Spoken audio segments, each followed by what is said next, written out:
A swarm of Japanese soldiers charged forward, but the American troops stood their ground. They all turned their attention to a rather unremarkable private.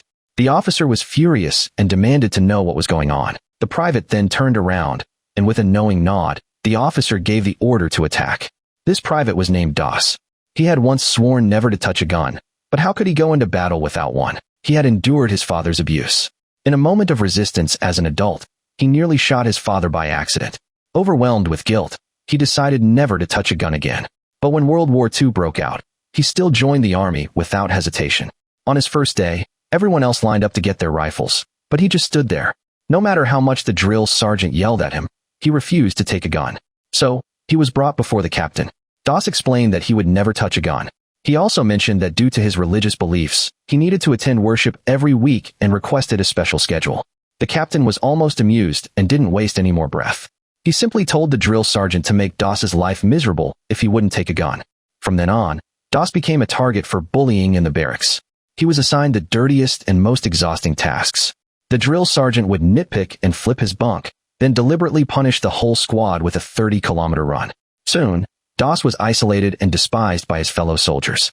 One night, while he was asleep, his teammates beat him up. Das was left with a bruised face and a bloody nose. The drill sergeant saw the blood on Das's pillow and his battered face. Feeling a pang of sympathy, he suggested Das go home, saying it wasn't a place for him and that it would be better for everyone if he left. But Das refused. The drill sergeant respected his choice and asked him to identify who had beaten him. Are you saying you don't know who did it? Das's tolerance and kindness earned the drill sergeant's admiration. Soon, it was the soldiers' day off, and everyone was lining up to get their leave approved. When it was Das's turn, the officer denied his leave, citing his incomplete marksmanship training. He even had a rifle brought over and ordered Das to hold it. But Das refused again. The officer decided to send him to a military tribunal and had him thrown in jail. Das was in agony.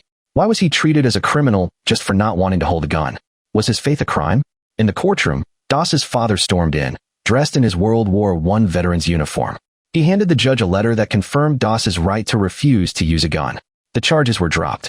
The letter was written by Das's father's old war buddy, who was now a commander in Washington. Finally, Das became a non-combatant medic, just as he wished. He joined his unit in Okinawa, where they were tasked with capturing a place called Hacksaw Ridge. It was a 100-meter cliff they had to climb straight up, with blood dripping down on them from above.